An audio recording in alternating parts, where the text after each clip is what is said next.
I'd like to welcome in Coach Grounds. It's November, so I'm glad that you're not in a stream somewhere in a deer stand. I appreciate you taking the time. I kind of just want to catch up with you. I didn't get the chance to do it early in the season. It was one of those weird years, and I know it's unfortunate that your season's over, but I want to recap the season because I think when we look back on it now here in a couple weeks, it was a successful season, I think, by your standards. Yeah, I think so. I mean, most people outside of our family, football family, didn't think that we'd be a playoff team. They thought 3 or 4 wins. I think we were picked, 7th or 8th in the league of the 12 teams and down near the bottom. It was a fun group. We were 6-3. We had a shot at a couple others that I think our inexperience and some of the young kids were playing.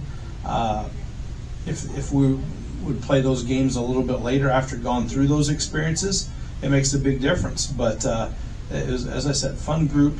I felt we got better every week. I felt that the young kids that were playing, I think my assistant coaches just did a great job of developing the kids that we had and put them in positions that they can play and be impactful. When you look at any season in the Central State 8 and say, hey, you're going to go 6-3, most of the time, most teams would take that. I know there's a few exceptions, but to understand the talent in this league, and if you look at the teams still playing right now, 6-3 is pretty good. Yeah, it's a tough league, and it's gotten tougher with adding Quincy Notre Dame. We knew that they were going to bring a lot to the table coming into the league, and there's a lot of people that would trade our 6-3 season with what they did in a heartbeat, and so we know that. And so we appreciate what we've accomplished. But, after the season, the last part of the season, I tell the kids it's okay to get greedy, to want more. And, we got to find a way to get past the first round playoff losses that have been the norm the last 3 or 4 times that we've made the playoffs. And I think some of it is just having a better seed going in, having a little bit more experience, a little bit more depth, and that just comes with recruiting your hallways and recruiting the weight room and doing the little things that the coaching cliche is. It builds big things, and we're going to keep our head down and keep moving forward. What does a 6-4 season overall do for a program like this, a community like this? Well, it got us back in the playoffs. That's where we want to be. Yeah. My goal when I took over 24 plus years ago was year in and year out, we'll put a product on the field that will compete for the playoffs and make the community proud. We had great turnout. We had great crowds. We traveled well. I think we accomplished that this year. We've been close several times in my career here to play for it, and we'd like to get back to where we're not just 6-4. Trying to win a first-round game. We want to be, everybody wants to be the Rochesters and the Griffins of the world. That includes Chatham, it includes U-High, who've had tremendous seasons. Those were the standard bearers in our conference, and that's the type of success that we aim and want to continue to work to have. And it's not easy. They'll tell you that feeding their monster is the toughest thing that they have to do. I think Derek said it best after what a lot of people thought was a surprising loss, and it's that our community and our people sometimes forget that winning's not easy, and it's not.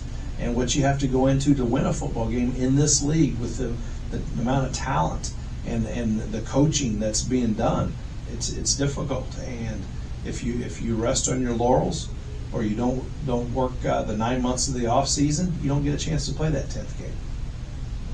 Knowing what you had coming into the season, how good did it feel? How refreshing was it for you to have sort of that old school Jacksonville football team where you had guys up front who you knew what you were going to get each week, and you knew you could run the ball, and that just had to be great for you? Well, it was. We knew we were going to be breaking in a new varsity quarterback in Braden Hutchison, who I thought did a phenomenal job running our scheme. You may look at, he only threw for 422 yards. Well, he threw for 422 yards when we wanted him to throw for 422 yards. We didn't put him in a situation where he had to pass to win the game. He managed the option exceptionally well.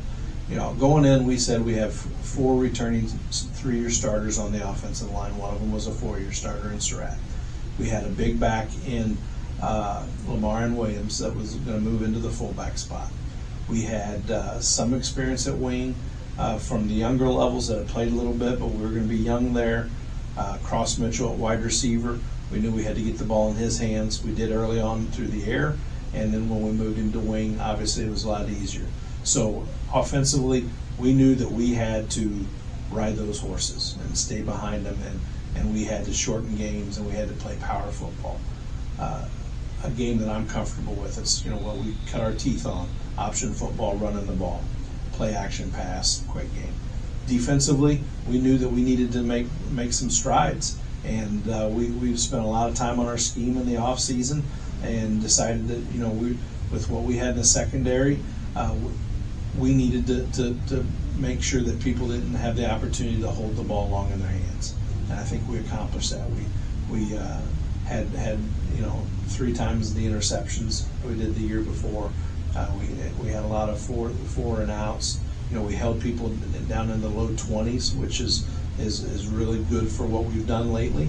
And so taking the ball away defensively at the rate that we did, not turning the ball over on offense, it equated to points scored, and it equated to wins, and it equated to being in games with some of the better teams that people didn't expect us to be on the field with throughout the season. How fun was this year for you? It was a blast. I mean, I was telling I don't know, as a family member, I don't know if it was my wife or if it was my mom or my uncle, but there wasn't a moment this year that I had anxiety or stress on me, because I knew what my assistant coaches were doing. I knew that the kids were responding. I knew that we had a great locker room with senior leadership. A lot of times after the game, win or lose, they got up and started saying stuff to the team, which were the words that I was going to say before I had the opportunity to say it. So, I got a chance to coach. I got a chance to put the thing together, but it was a fun ride watching them perform and get better, and how close they were. We were an exciting team to watch. It was a different style. We weren't chucking the ball all over the place like we did in the Joe Brandon and Nick Lonergan days, but man, we had a lot of people touching the ball, a lot of people scoring, a lot of big plays, and defensively, we had just a ton of defensive scores, a ton of interceptions that caused people to play a little bit different against us, and they gave us the ball in the right side of the 50-yard line more times than not, and I didn't have to scheme a perfect play. We could just keep giving body blows. Hey, Rich, you got a copy, Rich? Sorry, and eventually, we would crack the egg, so to speak, and so it was a blast. I enjoyed it. Obviously, I wish it would have went a little bit better against Joliet Catholic up there last week, but hey, we showed up, we played our best, and they're an awfully good 6-3 football team as well. That depends on what happens this week, but I think that the winner of the Griffin Joliet Catholic, I think they play for it all. They may not win it all, but I think they play for it all. I want to follow up on something you mentioned there. What is the feeling as a coach and as a mentor of young men to see that happen in a locker room where you don't have to say what you were going to say? What is that feeling like when man, I'm doing it right and these guys are getting it, and now it's building within this culture? Well, I think what it means is you can sleep a little bit better at night. Okay, you're not worried about repairing this fracture in the locker room, or making sure that this clique gets better with this clique. The guys got along well, and Jacksonville is a very diverse community, economically, religiously, ethnicity. So we're a melting pot in our locker room, and sometimes that can be a struggle. Just like everybody, but we just had good group of kids that worked hard for each other. They took the young kids under their wing and said, "Hey, this is how we do it." They helped teach them as much as we as coaches did. And when it's a kid-driven program, the coaches are the overseers, but they're not the ones that are doing all of the mentoring, all the corrections, all the coaching. When you have kids that drive that, you have a chance to do something special. And part of that about being special is just having an enjoyable season. Having that diversity in the locker room and that sort of melting pot, that's the best part about football, is it not? I mean, you hear it all the time. NFL guys talk about so many different backgrounds from so many different parts of the country and even the world now at this point. Everybody's here from Jacksonville, but like you said, when they can all come together for one goal, man, it's way bigger than football. Absolutely, and when you're judged solely by showing up and how hard you work every day, and we may give you the business in the locker room, but somebody else gives you the business outside. You got all of us. You got 50, 60, 70 guys that have your back at all times. I mean, that's a good feeling for kids, and it's a good feeling for coaches. So yeah, you go through a little. I probably sound tired and exhausted because I am tired and exhausted, but man, you got energy just showing up to the place because you know that something special is going to happen every day at practice. Some kids, the light bulb's going to go on, or some kid's going to rise to the occasion from being challenged by the older guys in practice, and when you see that go on, or you put a young kid in at the end of a game, and all of a sudden what you work specifically on that week, they get that interception, and you just see that glow and that confidence. That's what it's about. Well, that leads me right into my next question that I was going to ask you. How does the progression go through the 9 weeks of when you see something, you see a potential in a couple freshmen, you give them those chances? How does that go along with in practice and then in the games and then giving them actually the play call and then seeing it come to fruition? Like that's a big jump for a 14-year-old kid where you're putting them in with some men here in this league. Yeah, and I've played more freshmen this year and started more freshmen than I have in my entire career combined. At one point we had 4 freshmen starting on defense the last 3 weeks because of injuries, because of some ineligibilities, or because they were just that good. Yeah. And we put a lot of stock in watching how they perform in practice. Okay, we challenge them. We put them in some critical situations in practice. We watch how they perform in JV games. I think for a kid to be a varsity player and move up from JV, they got to dominate and play well at the JV level. They got to elevate the teammates around them, and so watching that, each kid's different. I don't think you can have a set. To get back to your original question, I don't think you can have a set. This is the step 1, step 2, step 3. There's some kids that they bypass them all. I remember the first freshman that I started from day 1 ever was Dalton Keene. And we went to his first 7-on-7, and there's a kid that was a full ride kid to Oklahoma State that popped him in the mouth, gave him a bloody mouth the very first play, and the next play knocked him on his can the rest of the day and was the most dynamic player on the field. That kid right there, he's not a JV football player. He's a varsity football player. We knew we had some special athletes coming in this year based off the 8th grade state track championship. And how they practiced over the summer, how they carried themselves, they got themselves into rotation with varsity. And if some of the kids like Darren Henry and Jeremiah Jackson, they rotated at wings most of the year with some older guys. Part of it is because I wanted to create depth. Part of it is, it's hard for a freshman to play 2 sides of the ball. Sometimes it's hard for them to start one side of the ball. But you give them the taste, you build off success, you call plays into their wheelhouse, and by the end of the year, Jeremiah started every game at strong safety and had a great year defensively, but ended up finishing with over 700 yards rushing in our league when everybody knew you were going to run the ball. Yeah. Darren Henry, explosive player. I've got other freshmen. Jason Brown. 3+ interceptions, started the last 5 games at corner because he had to, and that was a situation we had no choice. He had to be the guy. He was the best guy there. Was he necessarily ready to be varsity player at that time?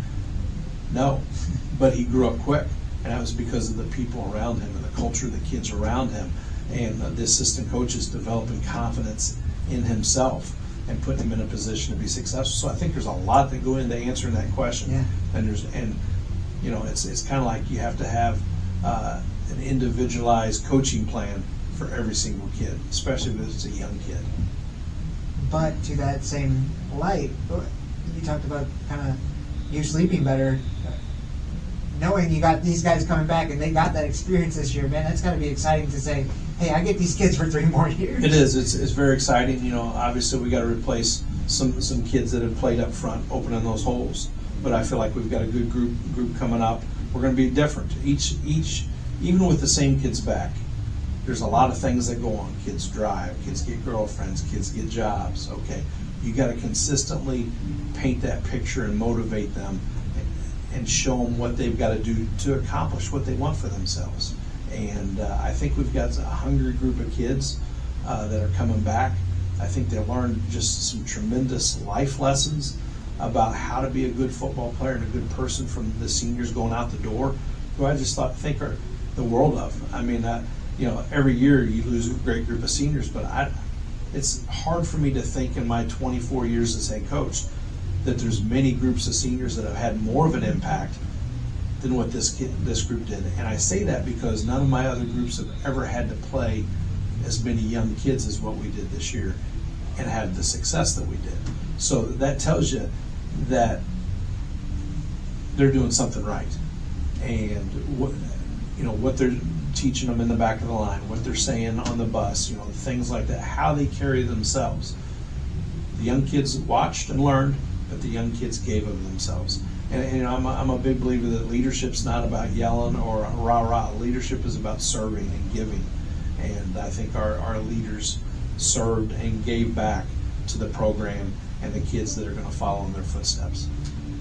Anything else you want to touch on about this year's team before I move into kind of some playoff stuff? No, I just, I think when we lost that first game, week 1 going into Pittsfield, they chose to pick us up, which they didn't have to, and it was a back and forth slobber knocker from get go. Coach Ferguson, a lot of respect for him and his program and what they decided to do by playing us, and they got us ready. They beat us up a little bit week 1 and forced us to question some things about ourselves into week 1. And the challenge that we gave to the kids, they performed week 2, so we challenged them more and more and more. And you always feel sad when it's over, because I tell them when the clock ticks out and you don't have the lead on that last game, this team will never be in existence again. You'll be teammates for the rest of your life, but this team will never exist again. And it's sad for me that I don't get to coach this team another play. Let's start with Q&D. You played them this year. Obviously, them coming into the conference seems to be a pretty successful thing for everybody. But what are your thoughts on this team and Jack in general? And I mean, in 2A, man, I know I don't want to look ahead, but them and Maroa next week is quite a battle. But I mean, for them to play in this league and win this conference and then go into the 2A playoffs, I would want to play them. Well, first of all, it starts at the top. Jack Cornell is a salt of the earth human being. Known him for it seems a lot longer than probably the 10 years that I've known him. Okay, but he is a good soul. He puts everything into his kids. You know, as somebody that played at Q&D, you know, it's got a special place in his heart, and he makes sure that those kids do honor by the traditions of the past. And they came in with a chip on their shoulder. You know, they didn't want to be a little brother. Okay, and they definitely didn't play like a little brother. You know, they were physical, they were well coached, they didn't make mistakes, and they just kept plugging away, and you had to knock them out to beat them. And you know what? Nobody did. Yeah. You know, and so it helps with some of the dynamic seniors that are going to be playing college football that they had on their squad. That they had with them. But you know, watching their younger levels, they're going to be the same type of team. You know, so it's made us better as a conference having them in there.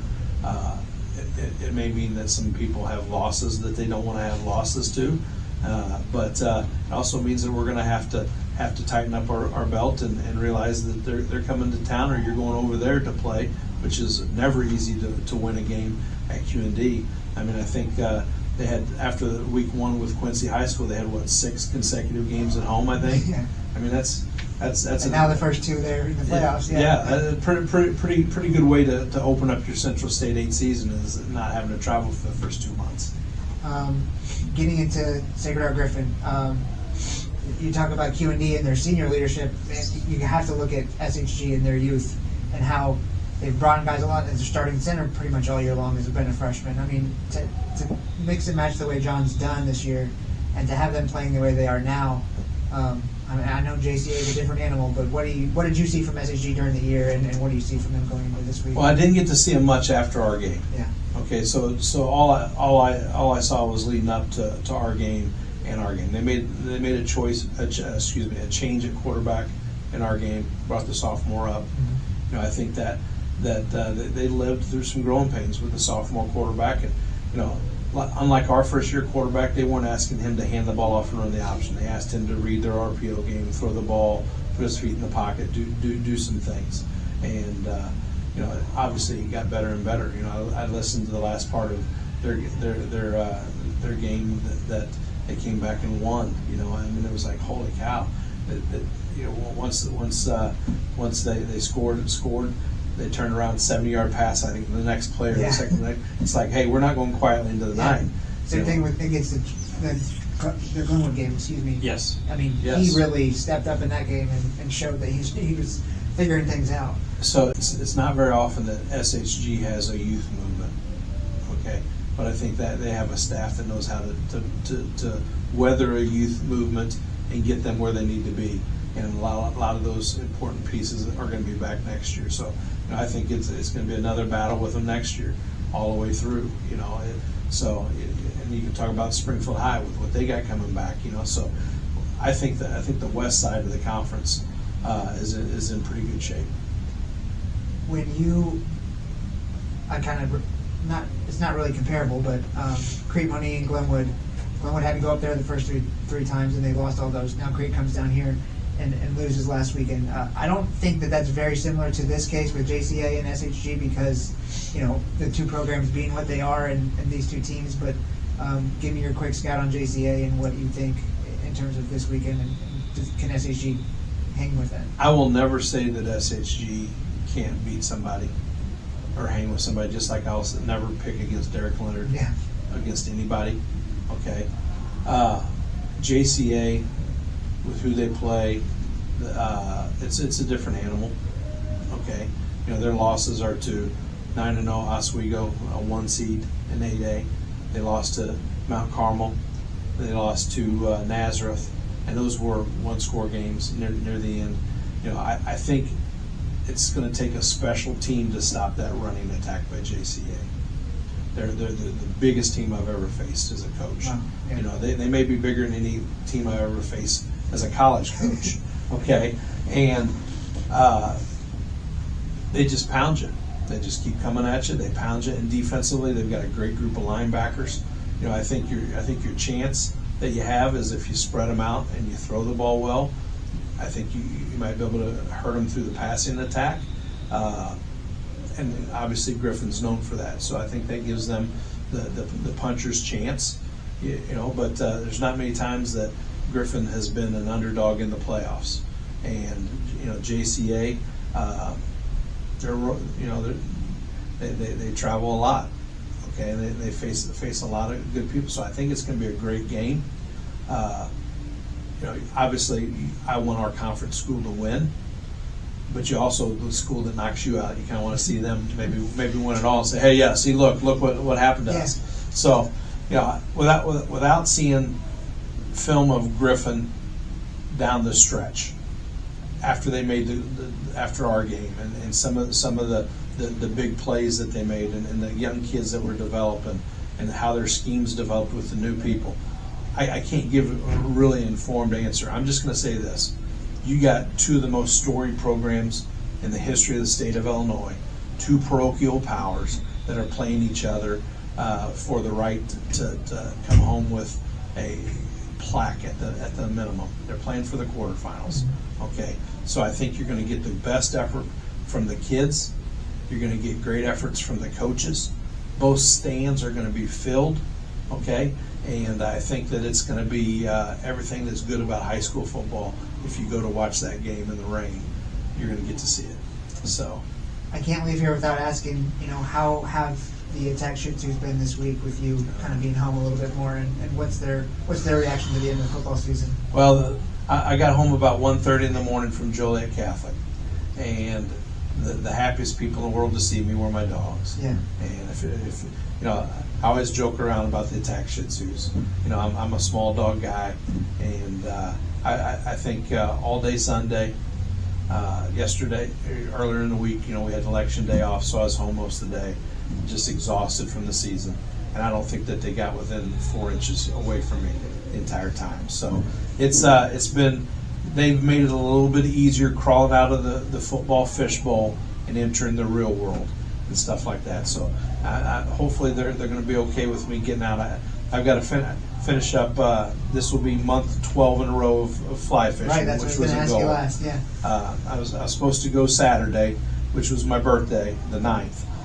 But it looks like from the rain we hit this week, all the streams are blown out, the parks are closed. Yeah. So I'm going to have to push that back. So I'll probably be in a deer stand. Okay. I'll listen and follow along on Twitter. My rule after I get kicked out is I don't go to a game until the quarterfinals. I need at least 1 week to lick my wounds and get back up off the mat that I got knocked down on. So I'm gonna let Mother Nature do some healing, and then I'll go watch my friends that are still playing and root them on. My hope is that we have a 2A, a 4A, a 5A, and a 6A state champion in our conference. And honestly, I think every one of them have the ability to get there. They got to find their path, but I think they have the ability to do that. And then obviously some of my former coaches that like Rodney Flowers at Carrollton, he has a Belleville Altoff tough task on Saturday, but it's why you play the game, right? And if anybody can find a way, his Hawks can. So I'm just now I get to be a fan, okay, and I'm trying to keep myself from thinking about what do I got to do for next year already. I'm going to give myself till Thanksgiving. After I really start my mind prep for the following year after the last game of the year's over. So I'm excited about that. Excited to see the content that you're going to put out on this run.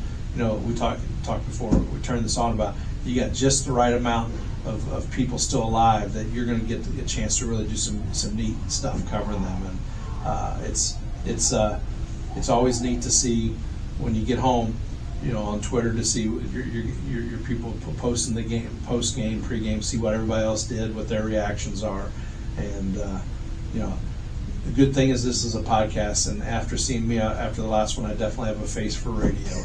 So I appreciate it. Thank you, sir, for your time. I appreciate it. Enjoy your time off. Absolutely. Thank you.